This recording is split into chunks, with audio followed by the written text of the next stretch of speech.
Congratulation বীর মুক্তিযোদ্ধা advocate আমার কাছে যিনি মনে হয় যে একটা মিসাল তৈরি করেছেন অ্যাডভোকেট ফজলুর রহমান।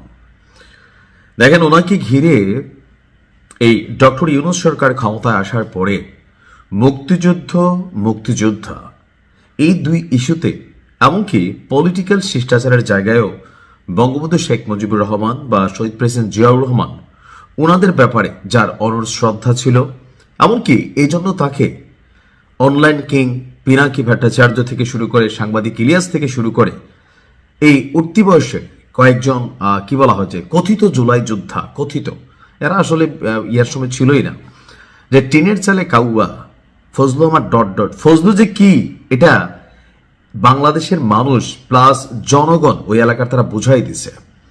অনেকে মনে করে যে ২৪ পরবর্তী বাংলাদেশে মুক্তিযুদ্ধের যে ন্যারেটিভ সেখানে হয়তো অনেকটা পরিবর্তন করছে, কিন্তু আমি যখন নিউজটি করছি ফজলুর রহমানের বিজয় একটা বার্তা দেয় যে বাংলাদেশ যতদিন আছে মুক্তিযুদ্ধ এই অনুভূতি কাজ করবে।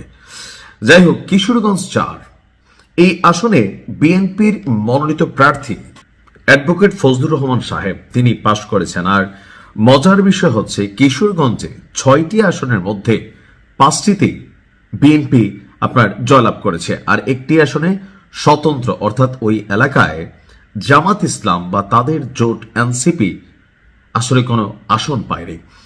কিশোরগঞ্জ ২ আসনে আমরা যদি দেখি, কিশোরগঞ্জ ১ আসনে বিএনপির মাজহারুল ইসলাম, কিশোরগঞ্জ ২ আসনে ধানের শীষের জালালউদ্দিন, কিশোরগঞ্জ ৩ আসনে বিএনপির ডক্টর ওসমান ফারুক, কিশোরগঞ্জ ৪ আসনে বিএনপির অ্যাডভোকেট ফজলুর রহমান এবং কিশোরগঞ্জ ৬ আসনে বিএনপির শরীফুল ইসলাম বিজয়ী হয়েছেন।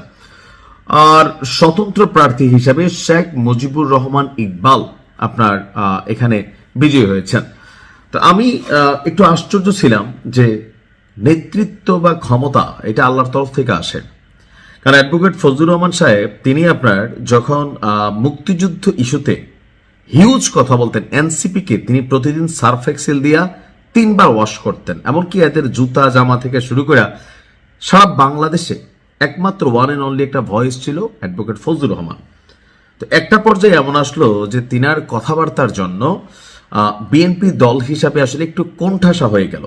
কারণ ডক্টর ইউনূস সরকারের আশ্রয় প্রশ্রয়ে এখানে তো আপনার একটা ভিন্ন রকম রাজত্ব তৈরি হয়েছিল, আর এখানে এনসিপির যে টিম আছে তারা এখানে অনেক ঘটনা ঘটাইছে। তো সেগুলোর কারণে বিএনপি ওই মুহূর্তে পলিটিক্যাল মেকানিজম হিসাবে অ্যাডভোকেট ফজলুর রহমান সাহেবকে সাময়িকভাবে বহিষ্কার করেছিল।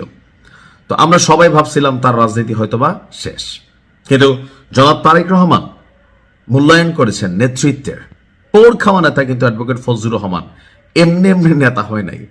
তো বিএনপি যখন তাকে মনোনয়ন দিল তখনই আমি বুঝতে পারছি যে তিনি আসলে একটা ভিন্ন একটা জিনিস। আগে তো ওনার বক্তব্য নিশ্চয় সবাই শুনছেন।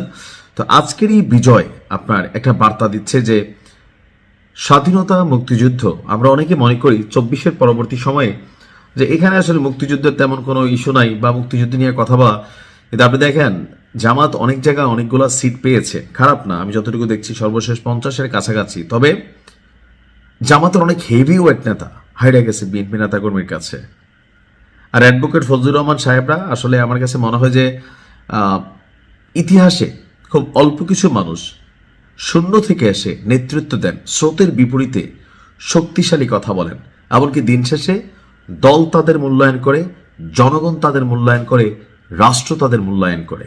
আমরা আশা করি ফজলুর রহমান সাহেব তার এলাকা সহ সারা বাংলাদেশকে এগিয়ে নিয়ে যাওয়ার জন্য সংসদেও ঠিক একই ভাষায় অন্যায়, দুর্নীতি, চাঁদাবাজি সবকিছুর বিরুদ্ধে তার এই কণ্ঠ সোচ্চার রাখবেন। দোয়া রইল। আসসালামু আলাইকুম।